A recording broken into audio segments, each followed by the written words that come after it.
బాగుంది. Second half వచ్చేసి అంత అనిపించలేదు బ్రో. అనిరుద్ధ్ మ్యూజిక్ కూడా ఓకేగా అనిపించింది. అనిరుద్ధ్ మ్యూజిక్ గురించే ఫస్ట్ నేను వచ్చాను.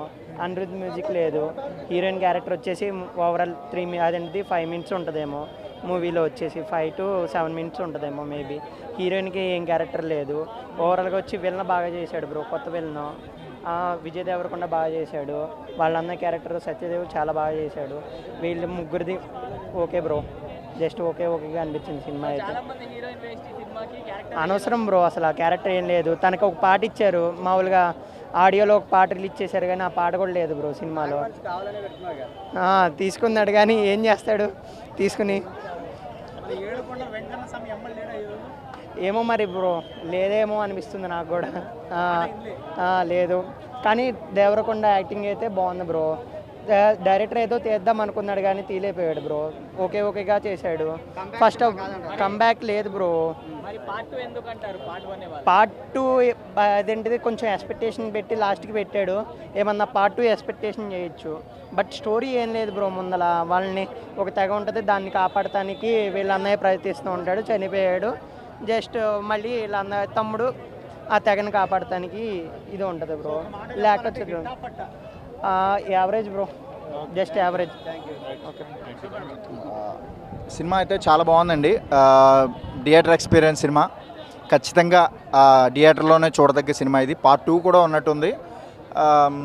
నాకు ఇందులో చేసినటువంటి చిన్నపిల్లలు ఎవరైతే ఉన్నారో, మన విజయ్ దేవరకొండ గారు చిన్నప్పుడు క్యారెక్టర్ అండ్ సత్యదేవ్ గారు చిన్నప్పుడు, వాళ్ళిద్దరు కూడా పర్ఫార్మెన్స్ చాలా బాగుంది. ఇలాంటి కథలు ఎన్నుకుంటే పాన్ ఇండియా స్టార్ అయ్యే అవకాశం ఉంది విజయ్ దేవరకొండ గారు. అంటే ఇప్పుడు కాదని కాదు, ఆయన స్టామినా ప్రూవ్ చేసుకునేటువంటి సినిమా అని చెప్పొచ్చు ఖచ్చితంగా. చాలా బాగుంది, నాకు బాగా నచ్చింది. పార్ట్ 2 కూడా ఉంది, అది కూడా వెయిట్ చేస్తున్నాను నేను. నాకైతే బాగా నచ్చింది. ఇలాంటి స్టోరీస్ ఎన్నుకుంటే ఖచ్చితంగా మంచి ఫ్యూచర్ ఉంటుంది విజయ్ దేవరకొండ గారు. మైనస్లు ఉంటాయి కానీ మైనస్లు ప్రతి సినిమాకే ఉంటాయండి, ఈ సినిమాకే కాదు. కానీ మైనస్లు అనేది ఇప్పుడు నేను ఈ మన వీడియో రూపంలో చెప్పడం కరెక్ట్ కాదు. అది డైరెక్టరు ఆయన తెలుసుకుని నెక్స్ట్ సినిమాకి లేకుండా చేసుకుంటే చాలు. కానీ నేను మీరు ఎవరైనా చెప్పడానికి చాలా బాగుందండి, చాలా బాగుంది. అంటే ఆయన పరిధిలో ఆయన చేశారు. అంతకుమించి మనం ఈ సినిమాకి ఎంత అవసరం అంతే చేశారు. ఏదో సాంగ్ ఏదో లేపేశారని చాలామంది చెప్పారు. మరి ఆ సినిమా ఆ సాంగ్ ఏ సిచ్యువేషన్లో వస్తుందో, ఎందుకు లేపేశారో నాకు తెలీదు. మోస్ట్లీ నాకు తెలిసి కథని డిస్టర్బ్ చేయకూడదని సాంగ్ని లేపేసి ఉండొచ్చు మేబీ. అంతకుమించి కథ ఫ్లోలో వెళ్తుంది, దాన్ని డిస్టర్బ్ చేయలేదు. అక్కడ ఏదైతే డైరెక్టర్ గారు అనుకున్నారో దానికి తగ్గట్టుగానే సినిమా తీశారు. ఆయన అయితే సక్సెస్. అందరు పర్ఫార్మెన్స్ అది పార్ట్ 2 ఉన్నట్టు ఉందండి. అందుకనే ఆవిడ పాత్రను కొద్దిగా తగ్గించినట్టున్నారని నేను అనుకుంటున్నాను.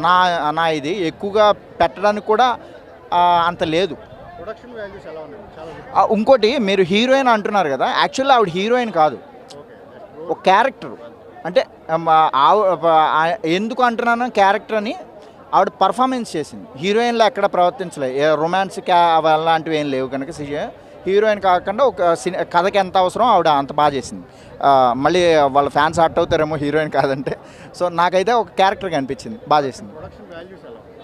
వంశీ గారికి చెప్పాల్సిందే ఉందండి, ఆయన ఎరగొడేశారు. చాలా ఖర్చు పెట్టారు, చాలా బాగుంది. నేను సినిమాలకి రేటింగ్ ఇవ్వనండి, సినిమాని ఎంజాయ్ చేస్తా. పాప్కార్న్ ఎంత బాగుంటుందో ఇక్కడ సినిమా అంత బాగుంది, అదే రేటింగ్. సత్యదేవ్కి మన విజయ్ దేవరకొండ రిలేషన్లో కొంచెం బ్రేక్ పడుతుంది.